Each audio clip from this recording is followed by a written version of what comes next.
Hi, I'm Max. And I'm Skylar. Recently, we decided to start watching Bob's Burgers to see what it was all about. And it didn't take us long to become completely obsessed with the show. But one of the things we love the most about the show is the brilliant end credit sequences. Which is why we created this podcast. Each week, we're going episode by episode to talk about the elaborate end credits. We're excited to have you join us right here on Bob's Credits. We'll make sure that Bob's Burgers end credits get the credit they're due. All right! Chip-chip-a-roo, my little business starting monsters. Wow, I had nothing prepared for this one. Don't start a tagline on the spot business. No, but I mean, Chip-chip-a-roo came out of an on-the-spot tagline. Okay, do it. Yes, you're right. You should. Just Which all our is savings. A blessing and a curse for both of us and the listeners. It's so true. You should see our DMs. Oh my God. For every pro Chip-chip-a-roo we get, there's anti-Chip-chip-a-roo. Brutal sometimes. Yeah. Anyway, I am so excited to be here. I am too, as always, sitting across from you and Biscuit, who is passed out already. We are going to get right into this, but first we have a new Patreon subscriber to thank, and we have to burger pun their name. Thank you, Hannah Kate. Moving forward, you will be known as the Banana Date Burger. Hannah, first of all, thank you so much for subscribing. We are so happy to have you. Do you think she was praying, like, please just don't do banana? Hannah Banana. Yeah. Yeah. Banana Fana Fofana. Me, my, you could Momana. do Hamma. You are welcome to create something with Hannah. I think a banana date burger sounds delicious. A little dessert burger. Yeah, or it doesn't even have to be. Yeah. You can put a date and a banana on a regular burger. I bet it would be so good. Do you want to know a fun fact that I was going to say for Skylar Sides, but it'll take like 10 seconds? Yes. Lauren Bouchard's favorite burger, and it makes me think less of him, is a pineapple bacon burger. I don't want pineapple. I don't want it on my pizza, and I don't want it on my burger. Lauren, you're one of my creative heroes, personal heroes, because you seem like such a lovely human. But do we need to have a chat about the pineapple situation? Skylar and pineapple do not go together. They don't. I've seen her throw fits over pineapple being on things. When has that ever happened? It's never happened, but you do not like pineapple. No. Okay, moving on. Thank you so much, Hannah Kate. We're so glad you've joined us. That sounds weird. It sounds like we're like a cult. I could see like Bob's Burgers fans Should we start a creating cult? Do you want to start a cult? Yeah. I think it would be hard to start a cult. That's why I'm always kind of impressed by someone who's able to pull it off. You have to have a level of narcissism that That's true. we don't have. We don't have the confidence. No, I'd be start a like, cult. yeah, I'd leave us too. Go. Be free. Yeah. If you'd like to join us on Patreon with all the bonus stuff in Discord, have your name burger punned here on the show. You don't have to have it burger punned if you don't want to, but it makes me happy to do it. Go to patreon.com/Bob's Credits. We have, I think, over 50 extra episodes over there. We do. But I'm like ready. I'm ready to roll. Okay. Well, I'm doing Skylar's Sides, Max's Munchies today, so I'm going to let you decide which you want to do first. Puns or... I'm going to do puns first. Okay. Get the pressureful thing over with, and then get a little lovely dessert. You got it. This week's edition of Bob Pun or Max Pun is pest control trucks. Fun. Your first pun is, I always feel like somebody's squashing me. Max. Bob's. Your next pun is, Gilligan's Flyland. Max. Yes. Your next pun is, Best of the Pest. Max. Yes. And your final pun is, Eyes on the Flies. Max. Bob's. 2 for 2. Skylar, are you ready for Skylar Sides aka Max's Munchies, aka the fun fact before the fun facts. Dish it, girl. I'm excited about this one. Because you asked me, am I ready for it? I am so excited. I love when we switch. I know, we so rarely do it. So this has been sitting kind of like in my notes for a long time. Okay, in 2016, Bob's Burgers did live events kind of around the country. Are these like table readings or burger pop-ups or? I think it's like a whole show. Like they do. Yes. I know what you're talking about. They do like some songs from the show. They do voice stuff with the actors. They do comedy stuff, but I don't know exactly what it was. Okay. So at the beginning, they played a really funny video at the Los Angeles show, but they also posted it, Bob's Burgers posted it in honor of the show's 100th episode. Fun. In 2016. It's called Bob's Burgers Live, the movie. It was directed by Kristen Shaw. Oh. And it was written by her, Rich Blomquist, a.k.a. her husband, who is a comedy writer, and John Roberts. Oh my God. A dream team. It stars Kristen Shaw, along with H. John Benjamin, Dan Mintz, Eugene Merman, John Roberts, Larry Murphy, Lauren Bouchard, Kevin Kline, David Herman, and Brooke Dillman. So all of those Bob's Burgers voices appearing as themselves. So you get to, if you've ever like not like looked at the Bob's Burgers actors and seen their voices and stuff like this video is a great opportunity for you to see everyone who does the voice and what they sound like. And it's worth watching. It's only like 5 minutes long, but I'll play a little bit. Please. Just to get a taste of it. Please. In a world where voice actors do live performances in a desperate attempt to get audiences to love them even more. Hello? They're doing that again? Why? Why don't they do Archer Live? Archer Live is a better show. Yes, it is. Tell them I will never, ever do that again. Ever. Never! Thank you, Todd. Did you hear Todd? Never! Thank you, Randy. Did you hear Randy? Goodbye. So that was obviously, we heard the most recognizable voice, potentially. I don't know. Yeah, H. John Benjamin. Yeah, and he's like a makeup artist in this movie, and he's too busy putting makeup on someone to like care about doing Bob's Burgers live. And then it goes through like kind of like all the actors as they're rounding them up for this live. Now that I've seen like the tiniest clip of this, but I haven't seen it all the way through. I want to sit down and watch it on our big screen this evening. We'll watch it later. Work. Again, I recommend that you all watch it because it's a lot of fun. And I think the person doing the in a world voice is David Herman, aka Mr. Frond. Amazing. So, yeah. I can't wait to watch it. I have been sitting on that for a very long time, and I'm so glad you finally know about it. Do you feel lighter? Yeah, but I'm always like, every week I'm like, is this the week she's going to bring it up on Skylar's Sides? And I'm going to be like, man. I would never steal it from you. I would be like, no. Shut your mouth. You shut your mouth. Danny McBride me. Grab your lips. Yeah. Like a cartoon character and with in between my fingers. Should we get into the episode, Skylar? Let's do it. How did that feel, taking on Skylar's Sides and Burger Puns back to back? I think I'm going to nap for like the next 6 minutes of this podcast. Okay, so you're perfect. On your own. Yes. Or you can take a sip of your coffee, which is when I do dangerous. The synopsis. You normally take a sip of your coffee. Well, I'll give you another reason to subscribe to our Patreon. We recorded a new one. We were doing a showdown of all the best holiday songs, and it's live right now. If you want to, we do a bracket and we like pit them up against each other. It's really fun.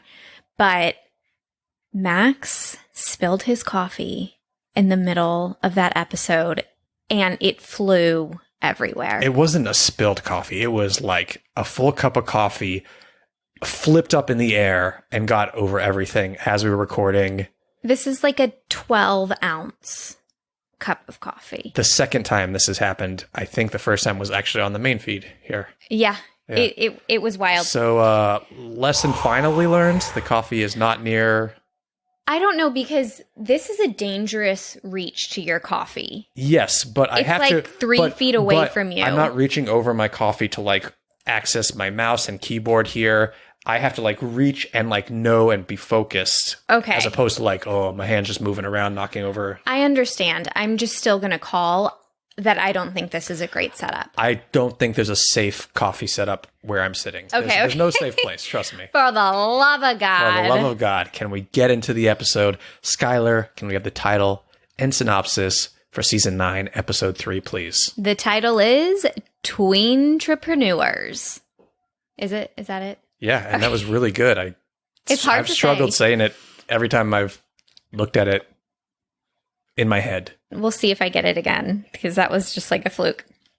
Put on your business casual barrettes, my belchies. We're heading to Tweentrepreneurs, where Tina becomes a full-fledged business monster after she moves from the wrong side of the cardboard, where her siblings and Rudy are, to the evil executive Suits. She's ruthless and eventually runs the class's woodchuck business into the ground. Meanwhile, there's a dine and dasher at the restaurant. This episode came out on October 14th, 2018. It was written by Greg Thompson and directed by Ryan Matos. His first episode directing. He's a storyboard artist on Bob's. Very good. I'm doing the notes this week, and I have some fun facts for you about Ryan. Oh, great. One was that he was a storyboard artist, and now this is his first episode directing. He directs a lot more after this, so let's keep an eye out for him. And here is the most important fun fact about Ryan, besides being a talented director. He has a Frenchie named Pig. You can find it on his Instagram. Cute, cute, cute. I love when dogs are named different animals. Me too. It's so adorable. So I love Pig already. I haven't seen Pig myself, but I'm looking forward to seeing Pig. Very cute. Yeah. What animal would you rename Biscuit if we rename him something? I also always like naming the animal in the vein of Breakfast at Tiffany's, the actual animal. So like her cat's name is Cat. So we could name him Dog. You want to name Biscuit? Dog. Duck. I He'd do be like cute. Duck. Yeah. All right, Max Miller. Tell me, how did you feel about this episode?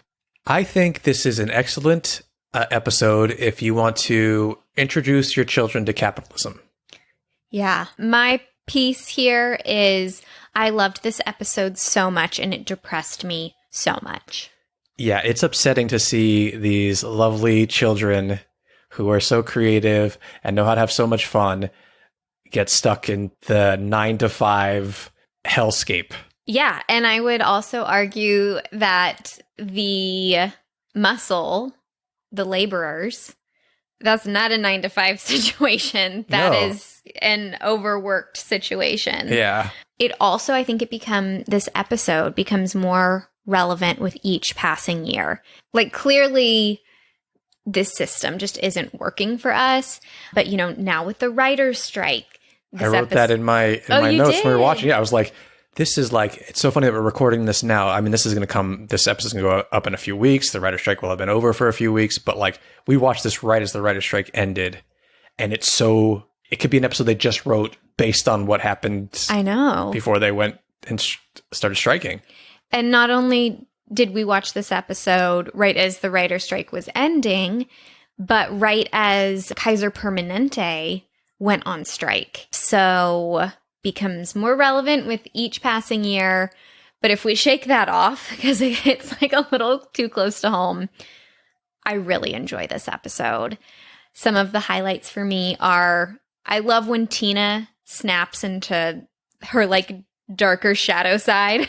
It's fun for me. Me too, which is also another example of that happens to people. Yeah. Like Tina, who are good people and who have a conscience. And then all of a sudden it's like, oh, but I'm being offered this. Let me not worry about these people over here. Listen, money, power, and sparkly soda drinks, very seductive. Yes, it's very mostly the sparkly soda drinks. Yeah. If you don't know, I have a true addiction to Topo Chico. So the Soda Stream investment really hit me in my heart. Loved Rudy. And Rudy's such a character that I really felt for him. I was just like, get him a damn mask, his poor lungs. So he was the perfect character to pair up with Louise and Jean. Yeah. And yeah, he's such a poor little guy in this. I mean, he's regular sized Rudy. He's little and he's, but Look, just look at him. but he's such a, you want to hold him and take him out of there and be like, no, honey, this is not for you. You don't deserve this. You deserve so much better. I just want you to be regular sized Rudy's like dating coach as he grows up. Okay. I mean, if I get to just hang out with regular sized Rudy, sure. You're down. I'll help him out. Yeah. I want him to have better success than his father has had in the dating scene. Oh, gosh. Yes. Poor guy.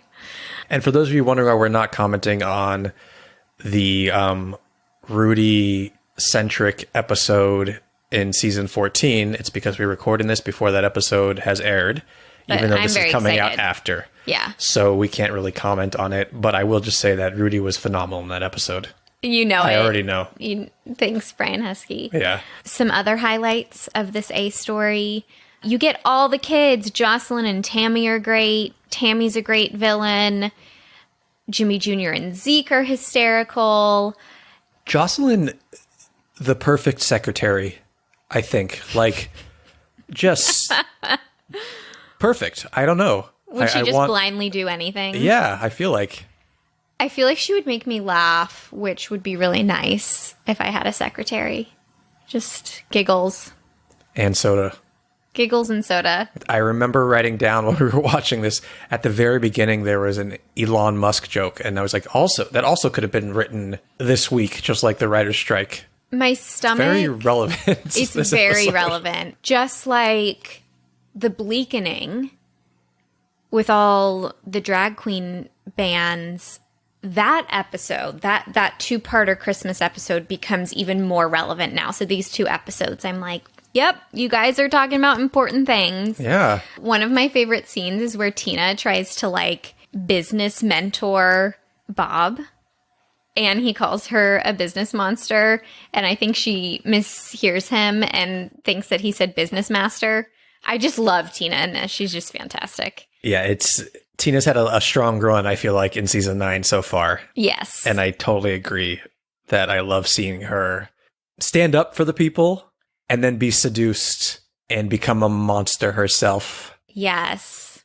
And of course, when all is said and done, Tina's conscience, as always, wins over. It's so sad when she's trying to take Teddy's money. Oh my God, poor Teddy. But I want to add this in to our fan theory, which we've covered on Patreon, the Is Teddy Rich fan theory, because we didn't talk about this, but he is so willing. I know he loves the Belchers. I know he loves these kids. He'll do anything for this family to part with this money. And he's almost demanding it even after he's being convinced not to. And I know that's part of like Teddy not, Teddy's willing to do anything for this family, but it could be just because he's got extra money and he doesn't really need it. He's a hoarder. Also, he can hoard some money. Yeah. And going back to the beginning of that scene, he's saying like, I always want to invest in things, but I never do. Money hoarder. Yeah. I think Teddy might be rich. Everybody was so hard on me about that fan theory, but I stand by it. The evidence is speaking for itself. Yes. Since you mentioned it, let's talk about kind of the moral catharsis of this episode. I love that Tina realizes that this is not good what she's doing. And it's kind of cool that she actually gets an actual debt. Like, these aren't school stakes. She gets into like real world stakes when she owes Edith money. This is one of my favorite Edith episodes. She's not my favorite character, but I think she works perfectly in this episode. But I love that it is Tina who digs herself out of her own hole, and it's her creativity and her imagination that does it. I think rebranding the googly eyes as anything objects was just brilliant. I loved it. The bad prototypes or the bad woodchucks they were selling literally irked me. Splinters are so horrifying to me. I do not like them. just looking at the animated texture of that wood sent me over the edge. Yeah, but I'm happy for my boy Rudy not having to sand anymore. Oh, me too. I'm happy for him too. Would you like a few fun facts about the A story? Yes, and then we'll dive over to the B story. Yep. Dive and dash over to the B story. Love you. Okay. No, it worked. Okay. It totally worked. So you said that Tina has had a great season 9 run. While we're on the topic of that, do you remember in the first episode of season 9, just one of the boys for now, there's a lot of different Tina fantasies. Mm-hmm. Do you remember the frenemies, friends to lovers situation where she's in a conference room? Yeah, they go to Paris. Oh, they do? Yeah. I forgot. So the same business suit that Tina is wearing in that fantasy, she is wearing in the end credits of this episode. Perfection. We'll put that side by side in our carousel on Instagram. If you're not following us on Instagram, you should be. Bob's Credits. And you can go look at that right now. I want to say more about this business suit, but we'll do that when we get into the credits. The other fun fact and last fun fact I have for you is that this episode was originally titled Futurepreneurs, which is much, much, much easier to say. I'll show you my proof right here. This is the script cover for the episode. Also on our carousel right now. And it clearly states Futurepreneurs. So some speculate, hypothesize that the reason they had to change this is because there is an actual Canadian organization called Futurepreneurs. I went and checked out their website. They look like they're doing some really amazing work. So I'm guessing that's why they changed it. I don't know for sure, but they obviously had to change it in the episode too. So some interesting tidbits for you. Yeah, I love when we can find the script covers with the original titles that eventually get changed. It's always fun to see them. Yeah, because it's like a peek behind the business workings of the show, because the creatives do their thing, and then the suits, as we're talking about, are probably like, oh, you can't use this, you can't say this, blah, blah, blah. Fun stuff. Freaking suits. Very interesting, by the way, to have a episode like this where Mr. Fishoda doesn't make an appearance. I know. Feels like he would, but he's not here. And we miss him. I missed him. I always miss him. B story. B story time. Love this B story. It's might be one of my favorite B stories. It's so funny. It's the perfect blend of Linda and Bob, and I just love everything this Dine and Dasher does to pull one over on them. It's really funny. Yeah. I relate to Linda in this episode because, well, and Bob, I feel like the cash thing would have gotten me. I'm so bad at making change. And then when Linda says, both twins are evil? Yes. She doesn't get that it's him. There's no twin. I just could so see myself saying that. I just find Linda and Bob paired together in this completely adorable. Teddy's amazing too. Yeah, I love Teddy making appearances in both stories. Yes. And just killing it. Yeah, it's just a really simple storyline, and it's just so funny. It's just so funny to watch them kind of get fooled over and over again. And just the catharsis of the Dine and Dasher being like, you know what? I usually only hit a place once, but I just had to come back and keep hitting you because the food is so good. We love a Bob Belcher food win. And even though he gets paid, he gets all his money back. We'll hear that because I think it's the last moments before the end credits. Yeah, we don't have to talk about that scene because we'll listen to it. But just pointing out, this scene in episode cap is perfection to me.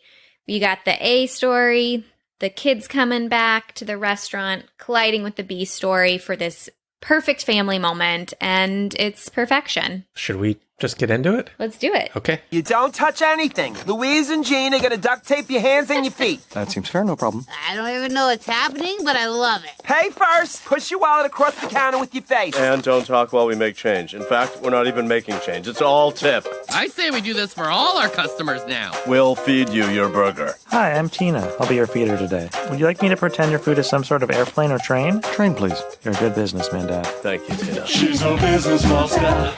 A business monster. What do we see, Max?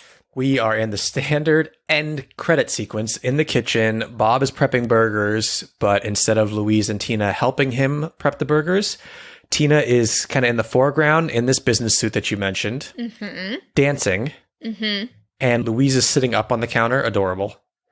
And she has the soda machine and is using it to make a little like noise on beat with this music that we're hearing. I love it. I absolutely love it. Question for you. Do you like orange soda? I did as a kid, like the really like sweet stuff. Like my go-to at McDonald's was they had like High C orange. Oh yeah, you told me about that the other day. Yeah, but not really now. I don't know. It's I feel like you too could sweet. put one in my hand right now. I haven't had it in a decade or so, and I would love it. It would definitely take me back because I definitely drank it a lot as a kid. Pushing units and making bank. She's a business monster. A business monster. Her cardboard office is totally swank. Tina is doing all sorts of dance moves. I like that her dance moves look a little older. This is what I wanted to talk about. First of all, her suit is like a maroon suit. She has a blazer and a pencil skirt, and I think like a pink shirt underneath, and like I believe little heels. Why this gives me all the feels is she really looks like she's in her 30s. In the 80s. Like she's 30 in the 80s. And it swells my heart because I can really see what Tina's going to look like when she is, you know, a girl boss business gal. It's so sweet. And her dance moves look a little bit older than her little hand paws that she usually does. She's doing this like turkey neck thing. And it looks very 50s. At a certain point, she's kind of like, it's not like a hip thrust, but it reminds me of Pee-wee doing like the tequila dance that he does 100 in Pee-wee's Big Adventure. Yeah. I love that I know exactly what you're talking about. Oh, we just watched it recently. No, that's something that stuck in, like it's a lives classic. in my head rent It's free. iconic. Yes, absolutely. Yeah. So it kind of looks like that. We get an appearance from Linda in the window, and she is dancing along with Tina. She's pounding soda, living on snacks. She'll talk about it later, she'll circle back. Now she's doing like this, like jumping onto each leg and like flapping her wings almost. You know, her arms like what wings. I think it is, because I've done a lot of my mom's jazzercise videos with Jane Fonda. Yeah, okay. I think it's called the pony. I think the feet are the pony. Uh-huh. I do not ask me what she's doing with her arms. Falcon. She's doing the pony on the bottom. And the falcon on the top. Yes. It's like the dance version of the mullet. Yes.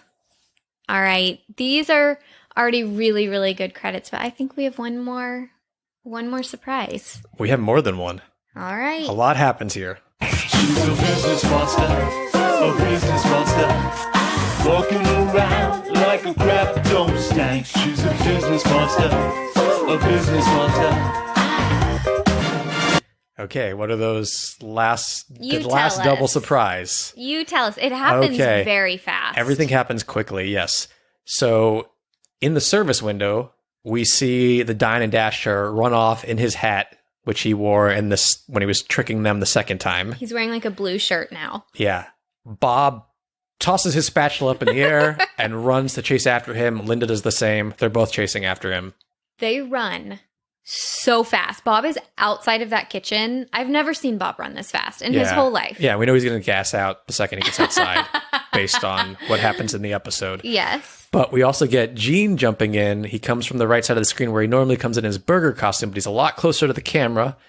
And he's got his butt towards us because he's got the googly eyes on his butt and he's dancing. Which is not the first time we've seen it. He's bringing back a joke from the episode. I feel like Gene is the kind of person who would just drive a joke into the ground. Oh, yeah. That's why I relate to him. Yeah. So well. Yep. The song, very obviously, if you've come this far with us in the end credit sequence, you can recognize a John Roberts-led voice. Mm-hmm. Very clearly John Roberts singing there. And do you want to hear the lyrics? I do, because I don't think I caught them all, but I already know I love them. Okay. She's a business monster, pushing units and making bank. She's a business monster. Her cardboard office is totally swank. She's pounding soda, living on snacks. She'll talk about it later. She'll circle back. She's a business monster. Walking around like her crap don't stink. She's a business monster. 10-10 lyrics. Great song. Great song. Something I also really love about the lyrics and seeing Tina all dressed up like this is I think I'm very similar to Tina in this way that when I was like 13, 14, I had such a vision of who I was going to be when I was like 25, because 25 was like ancient to me. Like I thought you were like an adult at 25. And I was going to live in New York and have like a black turtleneck and a bob cut. And I was going to be like working in a skyscraper. Like a trench coat would be in my closet for sure. I just want to say that I thought you said a babka, which is like in New York, they're very popular at like Jewish delis. I was like, oh, okay. That makes sense to me. But then it hit me that you said bob cut. So I love that. Also, fun fact about me, probably because I worked in like the corporate world for a little bit too long, I hate business lingo. I'm not into ping me, circle back. The only time I use it is when I'm Max and I are doing business over email, and I'll jokingly be like, circle back, ping me, and EOD. Yeah, I hate EOD. I'm like, we do not like business stuff over here. We're anti-business. We work a lot for people who are anti-business. Yes. Should we score them? Yeah. We score on a scale of 1 to 10 H's at the end of Tina's Do you want to go first? Yeah, I'm going to give these an 8.5. And, sorry, go ahead. No, please. No, you go ahead. I'm going to give them a 9. Okay. I actually would not have even given them an 8.5. They would have been much lower if it was just Tina dancing to this song, which is great as is. But everything that happens at the very end just elevated it for me. Yeah, I'm very embarrassed to say that I did not see the Dine and Dasher. I noticed that you did not see it. Was I looking at my phone? I think you had started, like you had already glanced down to start writing your synopsis yesterday when we watched it. And I was like, she missed the Dine and Dasher. Yeah, but that's life. That's why we do this podcast, because you got to grab the details. Well, I'm sorry. It was 5:30 and I wanted to stop working, so I needed to write the synopsis. People, don't look down at your phones during Bob's Burgers end credit sequences. Yeah. They're too good.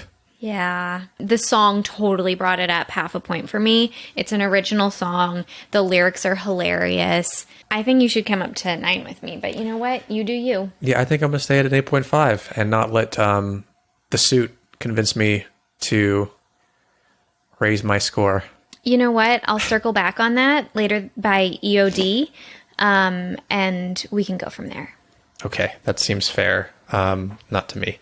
Those are the end credits to, I got to say it now, Tweentrepreneurs. Yeah, you got to get the tra. That's the hardest part. Tweentrepreneurs. Thank you, everyone, for listening. I can't believe we even said this, but we're on YouTube now, and we've got multiple videos up there for you to watch, and we're going to continue to release them. So make sure you're subscribed and interact with us over there, comment, like, all that stuff. But we hope you're enjoying those. We're having so much fun making them.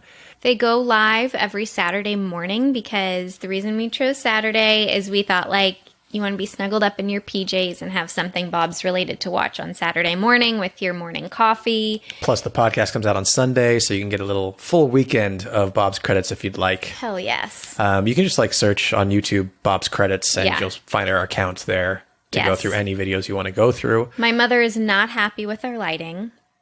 Well, we are not either. We're trying to figure it out. We're figuring out lighting and audio and stuff like that, but everything is... It's not bad. We're having so much fun. Yeah, we're having a good time, and we hope you enjoy it as much as we are. And just Bob's Credits over there, Bob's Credits on Instagram, Bob's Credits on TikTok, Bob's Credits on Threads, Bob's Credits everywhere, wherever you need to find us. Business. Yeah. Anything else you want to say before we get out of here? That's it. I'm just going to say stay saucy, folks.